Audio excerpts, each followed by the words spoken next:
Chemical reactions and equations, ये class 10 की science की एनसीईआरटी बुक का फर्स्ट चैप्टर है।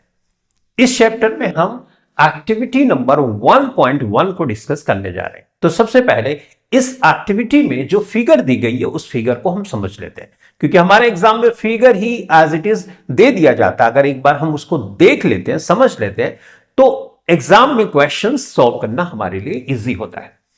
यहां पे एक बर्नर है, बर्नर मतलब किसी चीज को बर्न करता है, और ये बर्नर की फ्लेम है। ये वॉच ग्लास है जिसमें मैग्नीशियम ऑक्साइड मैंने यहां पर दिखाया है। ये मैग्नीशियम रिबन है जिसको हमने टोंग्स से, चिमटे से पकड़ा हुआ है। ऑब्वियसली ये हमारा हाथ है। तो ये फिगर है। अब पहला क्वेश्चन आता है, what happens when magnesium ribbon is burn with oxygen. तो जब मैग्नीशियम रिबन को हम ऑक्सीजन के साथ बर्न करते हैं, मैग्नीशियम का सिंबल है, ये ऑक्सीजन गैस है, मैग्नीशियम ऑक्साइड का फॉर्मेशन होता है। मैग्नीशियम एक मेटल है, ये सॉलिड फॉर्म में होता है तो इसको एस से डिनोट कर सकते हैं। ये गैसियस फॉर्म में होता है तो जी से कर सकते हैं। ये सॉलिड फॉर्म में होता है। सही है। जब मैग्नीशियम रिबन को हम बर्न करते हैं तो डैजलिंग फ्लेम के साथ जलता है। ये सारे वर्ड इंपॉर्टेंट है। dazzling flame, ठीक है।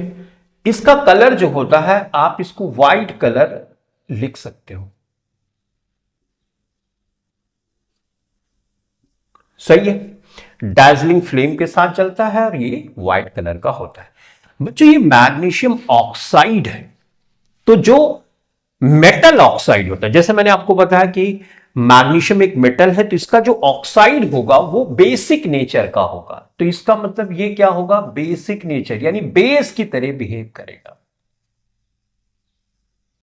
एसिड, बेसेस एंड सॉल्ट्स के चैप्टर में आप समझे हुए कि किसी बेस को आप कैसे आइडेंटिफाई करते हो, डिफरेंट डिफरेंट इंडिकेटर्स को यूज करके। करेक्ट। तो ये बेसिक नेचर का होता है। ठीक, तो इतनी बात आप समझ गए। ओके। अब इस केमिकल इक्वेशन को बैलेंस करने के लिए भी आपको दिया जा सकता है। तो बैलेंस करने का सिंपल मेथड है, ये मैग्नीशियम ऑक्साइड है, तो वहां से बैलेंस करना शुरू करो जहां पे number of atom different type के हो, और आप बैलेंस करने के लिए सामने फ्रंट में ही आप कोई नंबर को ऐड कर सकते हो, लगा सकते हो। जैसे मैग्नीशियम एक तो बैलेंस है। ऑक्सीजन यहां पे 2 है, यहां पे 1 है, तो इसको ऑक्सीजन 2 करने के लिए यहां पे आप कोएफिशिएंट लगाओगे, ना कि यहां पे आप नहीं लगा सकते। ठीक है। अब लेकिन मैग्नीशियम यहां पे 2 हो गया, यहां पे तो 1 ही है, तो इसके लिए हम यहां पे 2 कर देते हैं। मैग्नीशियम 2, ऑक्सीजन यहां पे 2 और इधर से ऑक्सीजन। तो ये एक बैलेंस केमिकल इक्वेशन है। अब क्वेश्चन आता है कि why do we balance a chemical equation. तो उसके लिए आपको लिखना है कि the law of conservation of mass किसी भी केमिकल रिएक्शन के लिए वैलिड होता है। यानी केमिकल रिएक्शन के पहले जितने एटम होंगे, केमिकल रिएक्शन के बाद भी उतने एटम होने चाहिए। मास कभी भी डिस्ट्रॉय नहीं किया जा सकता। मास can neither be created nor destroyed. यह है the law of conservation of मास, जो आपने पिछली क्लासेस में जरूर पढ़ा होगा। तो हम केमिकल रिएक्शन को इसलिए बैलेंस करते हैं ताकि हम ये बता सकें कि कोई भी chemical reaction the law of conservation of मास को फॉलो करती है। ठीक। इसकी स्टेट को आप देख रहे होंगे, सॉलिड है, गैसियस है, ये सॉलिड है, राइट।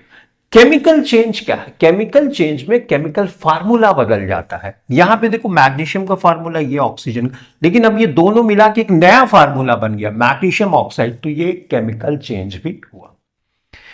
जब आप मैग्नीशियम रिबन को ऑक्सीजन के साथ बर्न करते हो, जलाते हो, तो सबसे पहले उसको साफ किया जाता है। अब क्वेश्चन आता है कि हम मैग्नीशियम रिबन को पहले साफ क्यों करते हैं।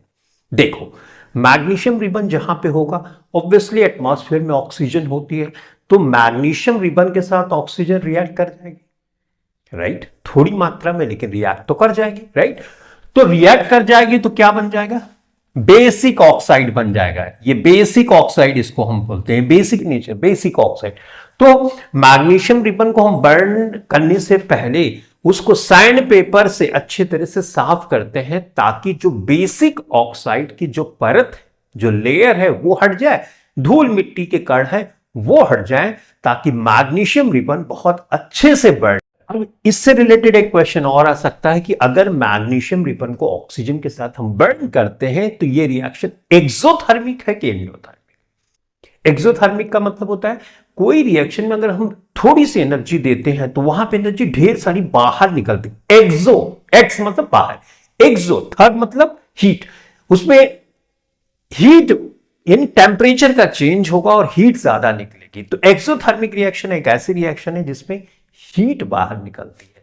तो यह रिएक्शन एक एक्सोथर्मिक रिएक्शन है, एक्सोथर्मिक रिएक्शन।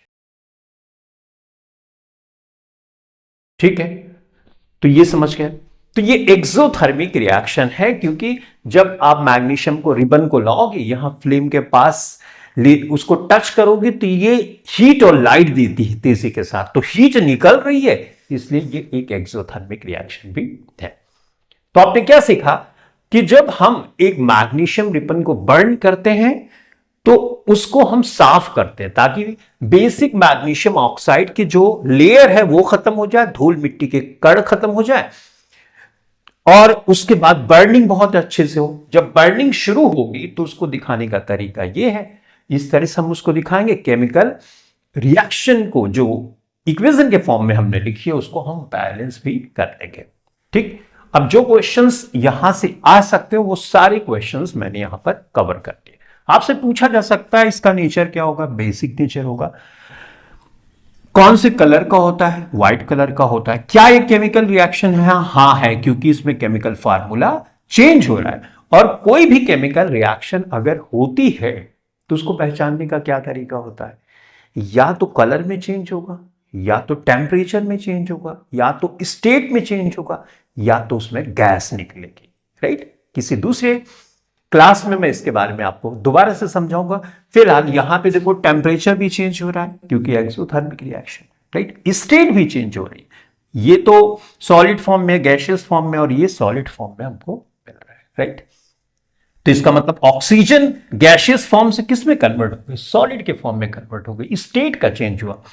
तो एक किसी केमिकल रिएक्शन में ऐसा पॉसिबल है कि उसमें स्टेट भी चेंज हो जाए, उसमें गैस का एवोल्यूशन भी हो जाए, गैस भी निकले, टेम्परेचर भी चेंज हो जाए, कलर भी चेंज हो जाए। राइट, लेकिन एटलीस्ट एक चेंजेस वहां पर जरूर हो गए। तो इस तरह से हमने एक्टिविटी 1.1 को डिस्कस किया। तो इस क्लास के लिए इतना ही। Thanks for watching this video. Thank you very much.